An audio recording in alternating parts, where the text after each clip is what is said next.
Obo wa hu ni na. Igbe wa kaya kazi ge amujini.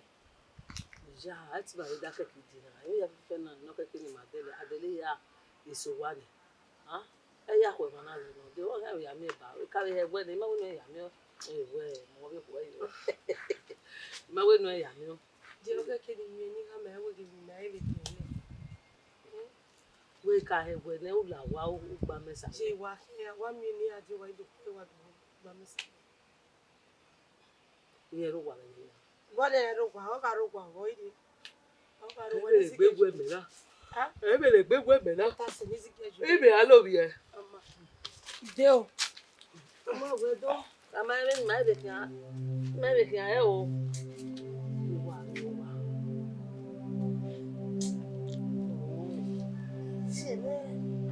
Ah, the work. Wow, but that's not the said. Ah, now I go.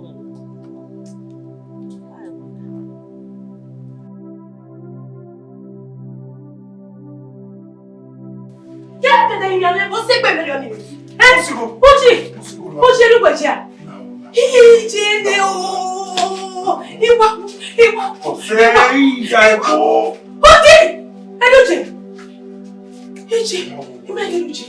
Oji, we ballet ya fefe. O ma mi okwo be lele. O na wa se be. My best friend. O na ya go cheap breast milk lele be. Imae, la wo ma get cheap breast milk we no. La wo. Oji pe. Ge, ni wa ha ma we. Oji, o bo we no ma ni. E de yakane. O wa yakane. O bi ni asalo wa o. Oji argument o ni ma hotel. O ma se. Argument o ni ma hotel show. La wo you slow boy. Ise. Ekugbe ekugun. O wa ko me ni wa ri koro. O wa ko me ni wa ri koro. Ge, Uji. Ge, wa mo e wo yo. Ugi o me na kaso.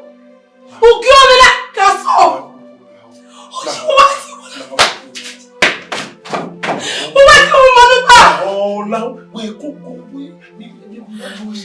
Yeah, me ma. Uji. I love your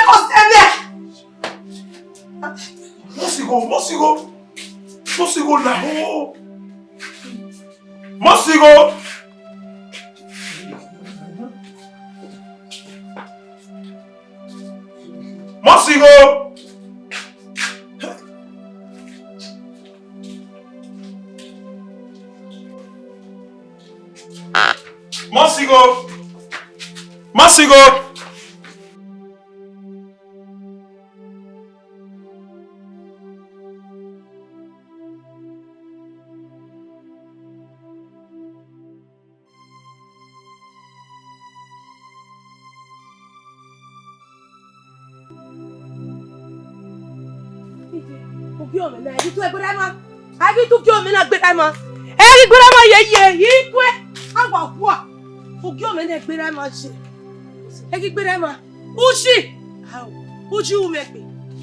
Uji umekpe she. Mba we da so wa.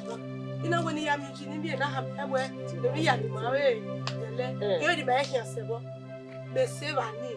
E bi obe yu ya do. O si me ni me tie best friend me. Ni magbamu yo ni magbamu yin. No here we cheap breast milk me le me. Oh, uji na lo de ke mo wa. Wo ke fa ki ogo na. Egi mo. Uji. O ahame me uji ke enyo bi na egbe obo no bo eno kia. Uji. O ke fa ki ogo na. Ha! Ye ka ni ne. Iye mae, ogi o me na ikiwo. Wa bele no se. Ikiwo. Se ti me ya mo wa. No se ma se wa ni. Ye no yo wa se, no wa ta ki ma na. Imagine go se we be. Iye mae. Isa no go. Aswa na he. Aswa gile, ni be go be. Aswa gile, ni be go. Pa ke be do na he na. Ya ko marriage. Egia wana de feme wana wana ngune giana. Ngune giana ya ke. Baba, ayo boka mo. Ogo mi ri oto. Na me ke na do bi on. A do bi on na. E ma na do bi on na ke ma igbe gbe na gbe me gbe ne. Oh, e lo na ni ya yo de le yo wa be ke we. Ah, uji wu. E ma gbo be ni me ita ma we. E mi adugbe on. O mi adugbe on. Egbe me ni ya ta ma wo. E church ni jo wo. A bo se wo. Ha! Do no ya ta mi we ariwe. Ya mi awu yi wo bi o. Olowo. Ari mi no lo du ko ni to. So lo bo la wo. Oye. Okay. Wọ́n wà lè fún òtí ìmọ̀gbẹ̀ náà. The voice of media man. Ọ̀sùn mi. Wọ́n fi lo eku egbe mi wà mú mi. Eku egbe mi wà mú mi. Dé sèrí náà kí o. Aswari náà kí o. Ọmọ agún mi. Ìlú náà wà mú mi yóò tọ̀ ní ìyàwó. Ọgbọ́n ẹ̀wẹ̀ ọmọ sí o. Ọwádùn. Kí ẹkú bá mi. Bá oko ewu wá. Ẹ̀wẹ̀ tí mà tó ta. Ìrírù. Ẹ̀gẹ́ ni mi wá. Ó má pè kù. Bí màá wọ́ ìwáyà mi gbé nínú ike. Gbé ìbéèrè o, ẹ̀rẹ̀rẹ̀ yá mú ìhẹ́nẹ̀. Ẹ̀rẹ̀rẹ̀ yá mú ìhẹ́ ìmẹ̀ ìwà yóò wẹ́ bí ẹkú gbé. Nàkánà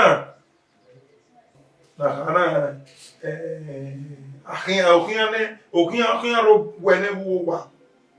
Ìwà bí wá kí ẹkú wà náà. Ẹ̀ẹ́bẹ̀ tí màá tó ta kẹgbẹ́ ni à. Ìrírù, ìrírù, mẹ́rírù, ìwà ló wẹ̀. Inú mọ́ sí ó wà láwà. Pẹ̀lú wà láti. They get no. Màá wọ́n yí tẹ́ rírọ̀. Ẹgẹ̀ ní ká fẹ́ndì nínú rẹ̀ ẹ̀wò náà pa náà.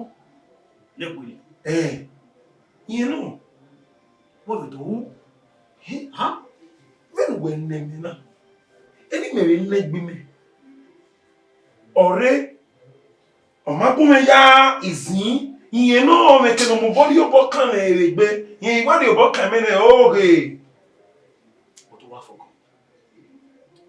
Ìyẹn Fọkàn mi pé ìwà ẹ̀. wáyé mi tó náà yẹn. Yóò ṣe méjì ìwé náà. Ọwọ́ àgbẹ̀ náà ti rọwọ́ àti. Ńlá mú débà mí ní ayé náà. Mo sì rú. Àná gẹ́gẹ́ wà pẹ̀lú. Láyà yìí ni ẹ. Ló láwẹ̀ lọ́wọ́ ìdèrè ìwé ni ìwé ni wà mí yá based on me máa ní mẹ́wàá dùn á disturb gbogbo ẹ̀gẹ̀ yá. Màá wáyé mọ́ mà ní mà ìjẹ́ òbí àyìnà mọ̀ wáyé náà. Màá wáyé mọ́ mà ní mà jẹ́ ìwé ni mà you know. Mẹ́rin wọ́n mi àtọ́ nínú ìwé àmì àwọn ọ̀pọ̀ ọ̀dọ́ àtàwẹ̀ ìbọn mẹ́fà. Ó lélẹ̀ bẹ̀gẹ̀ náà o, ó lélẹ̀ bẹ̀gẹ̀ dọ́bẹ̀ o, tó ayé lélẹ̀ mẹ́jọ. Òkè mẹ́tì sì mọ̀ pa ẹ̀jọ́. Ìyẹn ẹ̀wẹ̀ ẹ̀mẹ̀ ẹ̀wọ̀ gbárí nínú orin ẹ̀rìn náà ní ilé gẹ́gẹ́ ni. Ìrìn ẹni máa ń dé yá.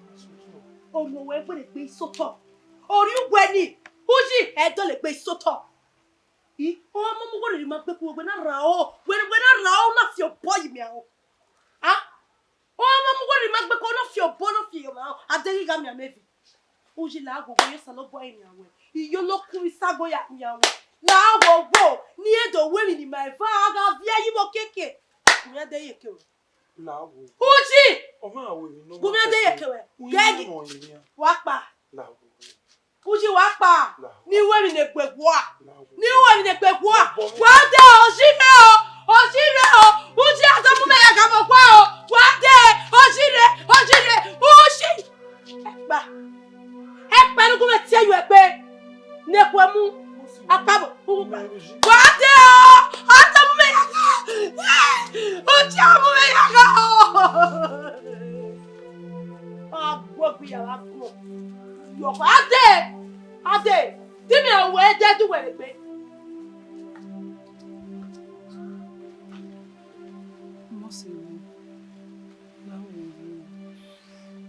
Ogene nwata enwe sobo kpagele ihweme imawa gege adewe iwa moye kore we ya domo ogiwe ya enwe imabe wose we no imae we tama we wo ben ma we ke gbaro so pa eti ma wa segbe aberi but mama iga gbegbe gan o si e ihe wi adigu wa na wa bejire we ibe nwa be die na tama we ide ona wo ma we iseti be do mi eya ahia be dere ma ti wa be we enyo egba kan we ya be tama we aye be jo ya mi o awo wo ememe se me no se me okay o so ba gele wa me we be dun tama me bu kan adu bi on me iga agogo eko gele se mo yin me e ti wa gege ade we ya do sorrow your we love la wo wo you bo we for na wo me melu we nya bana uga iwe ni me ihuna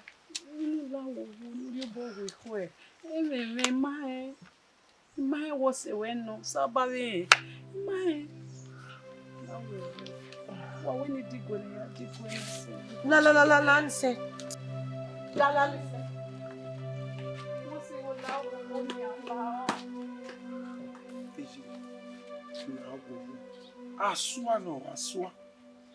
asua no je la wo bumi ni omosigo idederi a o mege me to bi me de ni me na ke no wa me to takowe da nyi me we ni emma ni la we ge gbe o gwara we va wa ni gbu nyi me o ga mosigo we mu pe ya wa kia e te mata ma me o do mosigo we mi pe ya we ayi la ma be no we na o geje sokun panu la o ya be mowujo la o wa ji be mo ujo ya be mowujo ugie kia hwa hwe we na do mi mosigo na mi pe ave wo wa kwe a o kwe ba do yin awe ije la wo o ni ije na la o ta me no we ma re nwa na gi me ete me ya la wo sunu neje la wo la asua no asua mo na ni ma wo eme mi egbe dede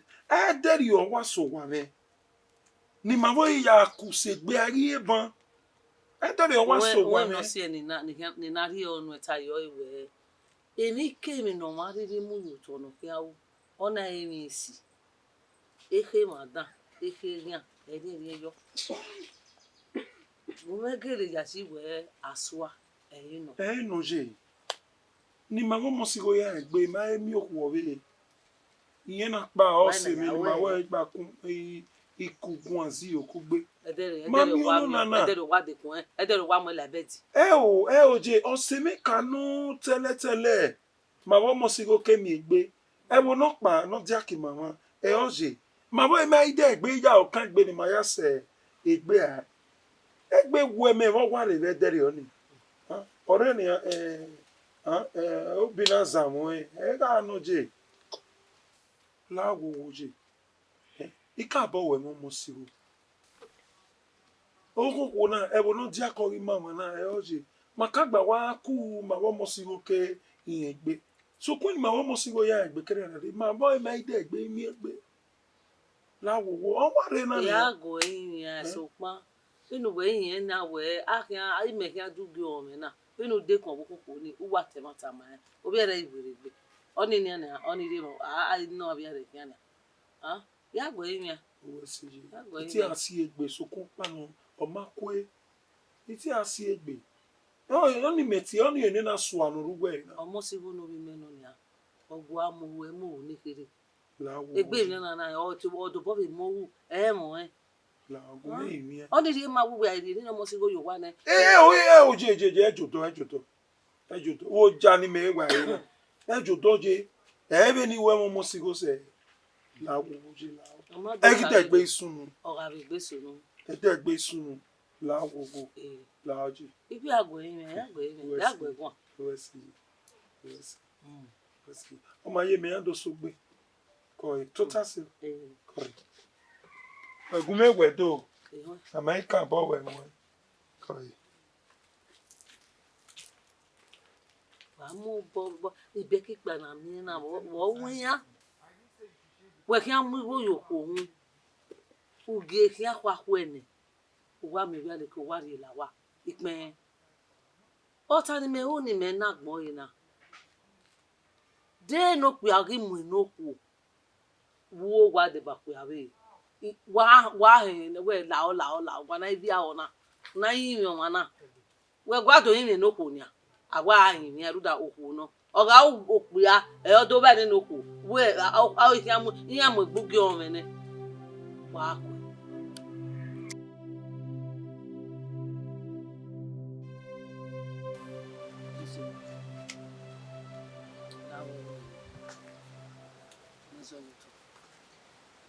Mama. Ira na aro. Mana dai.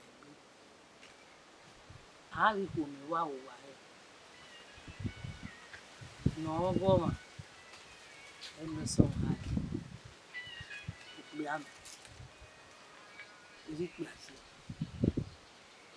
Wa ya. No wa ke. Zeri bo fe ba ke fe. We mi ko do. We ba ko ba. Au ko do ba we ba. We. Ma ye we mi no ma. Au ko do ba we ba de. Ujo na ye we. Emi no anamu yo to na ya o e ri ya mu ri. Lisi. Ye no. Ma me se. Lisi. Ije. Oto ayaba hun. Rugban. You. Many great you. Ije ikwe won balo no judie me do a. Won balo no judie ni me. Ikwe agwagwa oto ayaba hun. Ikwe. Me we obalo no. Oku mereke. Eruwe gbi me ba won oku no ri do to. Ona fi mi be bai. Imaye yon. Jela yala wa eriri mi wa to fian mi.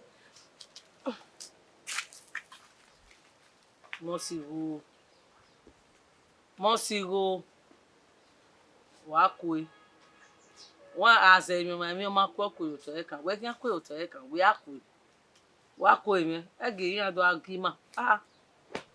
Ba ge ma we we na utse, we na titise. Amari do we ni nu obi on so aba wa ni down. E ge ma de yeke.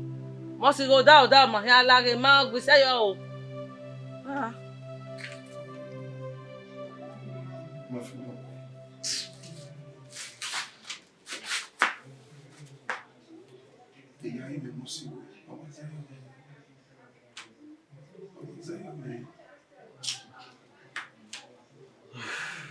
Just 2 days to our marriage. We are in the middle of the night. I've been with them with fuck up. We fuck all the time.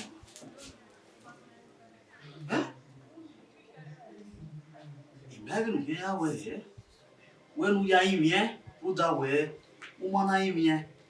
The marriage here, we can work with 2 days time. We I want to to am we ya we na. You remember na. Inye. Ogwe ni ne gele na khana. Oh we cheap as ki bi. Me na go see you no. Oh. Ima. Oh. Okay, we cheap breast meat. Uyami Jenia. Maria Manuwe na ikami je ije igun ebe yin eni je tase ogwerun gban edegbe aye ba ijala mefe gama ga o me no la wo ena gba me ya marriage ni e Awe. Yimi no ayi yi.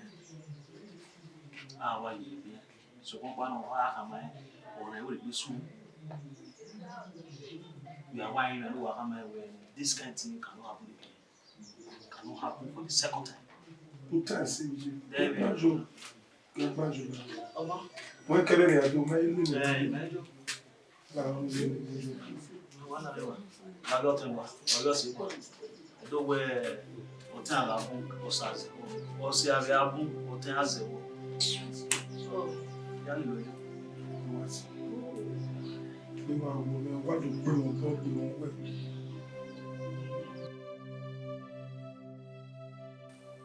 Mo sì wò. Láwo wò. Láwo wò. Ẹ̀rìn rìn. Ìmá bí yẹn wo gbàyàwó ìmá ìwé nà. Láwo ti wá gẹ́gẹ́ adé ní domu marriage rẹ̀. Ogele wa dame we ko we gbe re na wo do sunu anu na do le gbe re sunu lawo me ti wa gege ade we emi wa wo ko wa ade no lawo bo nri o bo we boy lawo wo si lawo ri o bo ku boy at least a marriage we no enu do dame do saga now ya riegenu ya pa be kinujere ya wa go far from you lao because here make sense we ma do an bo we eru do se we best friend we odo ya zage marriage ni here like be really only lao Samedi. Maria Benin. Me magu wegui.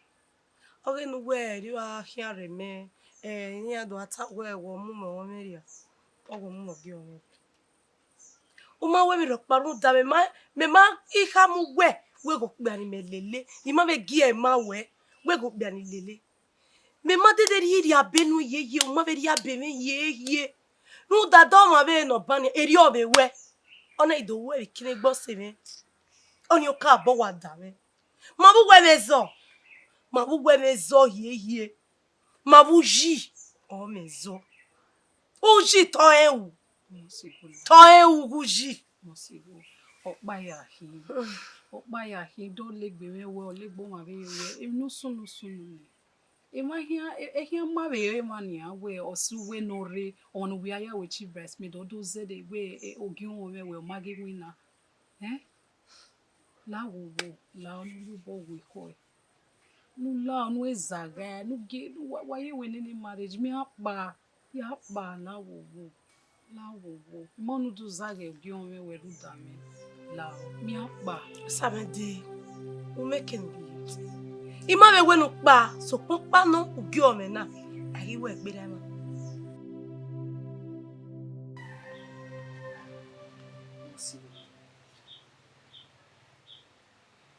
Mosigo isoto ne uyi ti ave mi no re ne fo won nya o ni we ya de agbon na ya won nya ti ni we lo ayin we ni o ma ko o we aya yin sa lo gba ni le ya ko we uji ken iwu o uji fo wana odo ya yin ya ni o we ma edu ede gele mi no wo ta se we do we do we wa ko wa o we do wa o we o o pa na o e da mo wi be da me ami mi pa no ma ya wi ye be gbe we o be agipa gi vie o piya o pa ya o wi yan pa o wo so re Wa be gbe di e was wo kan be yala. Men just wo to ma no be gbe bu e ni no zo kan be gbe. Mo si wo. E di gbe mo me.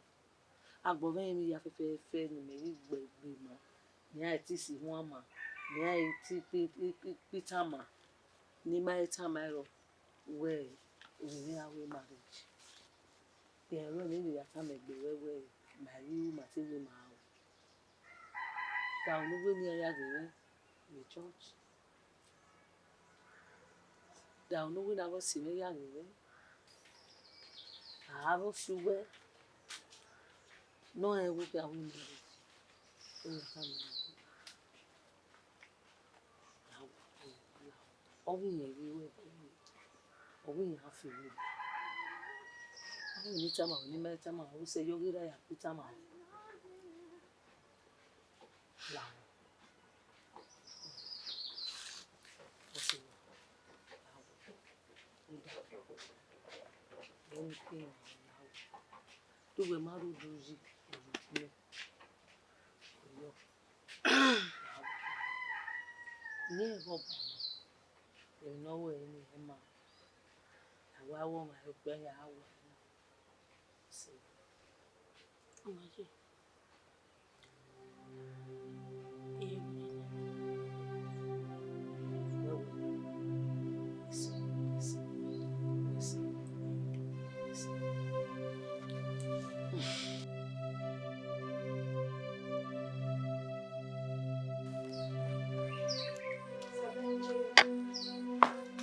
Bana, ima wona pa abegi wa una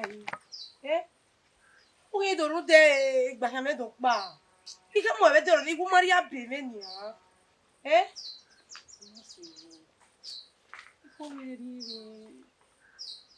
Ikomeri iduaro wana duru da me we ogun odo o me be no me be ko e iseti do tuta ye wana ni do age be ni wa pa ma se seti Hamide ya ma yewe le ba se ba wo he ye chi bet ti bata we mama yewe o yin mi ame ne je bebe yin bagbe odo ayin mi iye gwe mi we ni ise ai ne igide gbe me la ya so o wo le bo do